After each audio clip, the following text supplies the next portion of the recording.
Alright, so we're going to build a trebuchet, which we learned is fun throwing pumpkins, but much more fun to throw candy. Boom. So I'm going to start off with a parts list here. Parts list. These are our two 10-inch nipples. 3/4 inch thick, 10 inches long, threaded on both ends. We're going to need 3 8-inch nipples. The reason I have the black pipes versus the galvanized, supposedly the galvanized is stronger, and Home Depot only had one. So these are only cross members, so we're not too worried about those. This one's going to have a little more weight on it, so that's why I made sure that one was galvanized. These do cost almost twice as much. The big cost of this whole build is these parts, because they're made out of iron. These guys can run $5 to $8, even $10 a piece, but they add the strength, so that's what we want. So these are 3/4 inch flanges. What these do is they allow us to bolt these down to things. So this will screw in and then that'll bolt down. We have 4 of those. We've got a 3/4 inch cross, so threaded on all 4 sides. We've got 2 3/4 inch unions. These allow you to screw into one side, and then when you have the pipe in here, it allows it to pivot. So that's going to be our swinging arm. So we've got a 3/4 inch T threaded on all 3 sides. We've got a cap that's just going to go on the end of our pole. 2 90-degree 3/4 inch elbows. These are 1.5 inch nipples, which is basically just thread and thread. But these are going to join our unions, so that's the only purpose for those. These are 4-inch nipples, 2 of those. These parts are going to build the frame for the trebuchet. So this is what you need to get started. I'll go over the rest for the firing mechanism in a minute. The final piece is our 72-inch 3/4 inch galvanized pipe. This one you do want it to be galvanized because you need the strength. This is going to have the most stress when you're flinging pumpkins or whatever you decide to throw, water balloons, whatever. So that one does have to be galvanized. Let me introduce you to the build crew. Anderben, Nico Mite, J Dragon. Try throwing a brick at someone's house. Yeah, go to jail. How about that? Okay. And what are you guys The other thing is, it's a beautiful rainy day. Sun's going down. Awesome. Perfect day to build.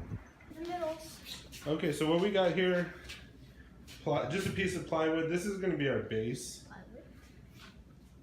All we're going to need right now is a 48-inch piece by 48 inches. Nice square. Good thing about this plywood, it's half of this sheet is exactly 40 inches square, and most of them will come with guidelines. So you just cut this middle one right in half. That'll give you a 48-inch piece square on this side. We're going to use that for the base. If you go to Home Depot, Lowe's, any hardware store and pick this up, they'll cut it for you. They have a big saw, they'll do it easily. They'll usually make 1 or 2 cuts for you for free. If you need to do more cuts, you can ask them. They may charge you after 1 or 2 cuts. So the main thing you've got to worry about is safety anytime you use power tools. This particle board throws off a lot of dust and chips. So the #1 most important safety thing, your eyes. Safety glasses. What? Although Enderman has them on well, he usually has them on all the time. No. Those are... Protect your eyes. You're going to need them the rest of your life. No.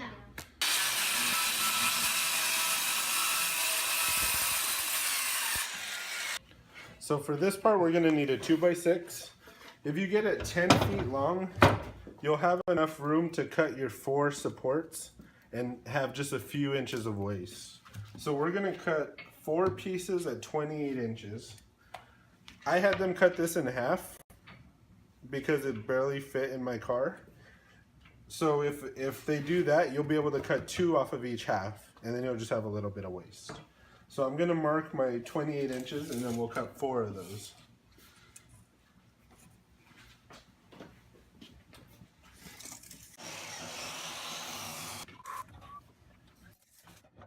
Can you smell that? It smells delicious. It does. Amazing. It smells like Jello. It smells like perfume or something. This is the other half.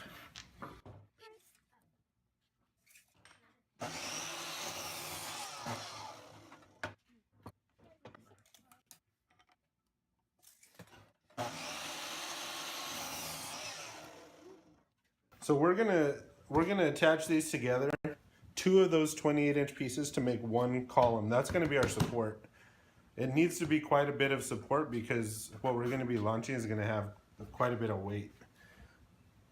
We're gonna use 3-inch screws. That'll make sure that we get all the way through both of these. So we wanna make sure we get through both of those boards so they clamp together.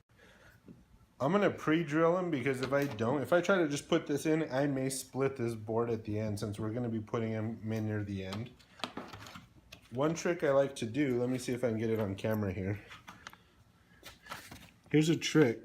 To match your drill bit to how big it should be for your screw, put them up together and all you should see is the little teeth sticking out the side right there. You see that?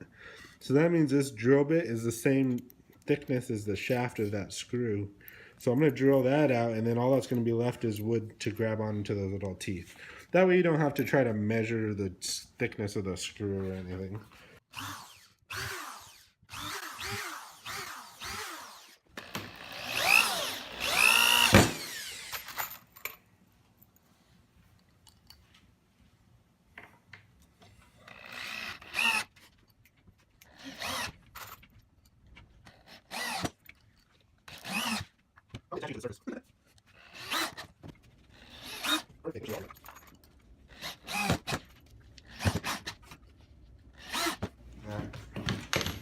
Okay, so our supports are done.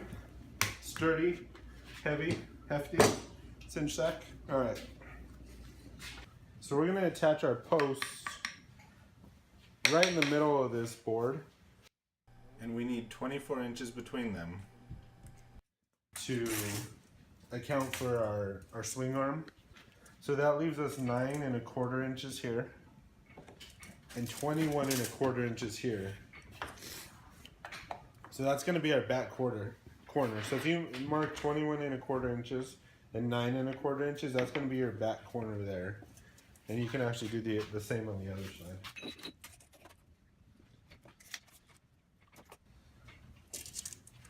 We'll do that on both sides. For this, we're going to attach them permanently with screws from the bottom just to provide some strength. So what I'm going to do is drill 4 holes through our baseboard. This is the same drill bit we use to do our pilot holes to make our posts. What this will allow us to do is put our post back on. And then from the bottom, we're going to drill our pilot hole into this board, and then we'll actually put our 3-inch screw to hold it on. So once we measure out where our post goes, 9 1/4, 21 1/4 from both sides, draw a box around it so that way when you remove it,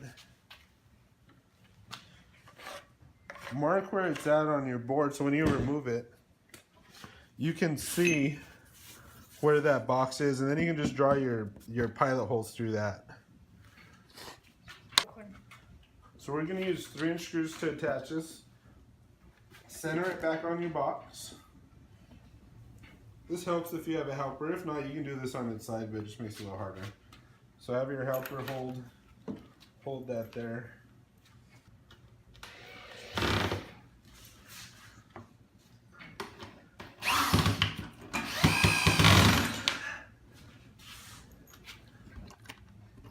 So just find your hole on the bottom side, put your screw in, and then just go straight up into that post.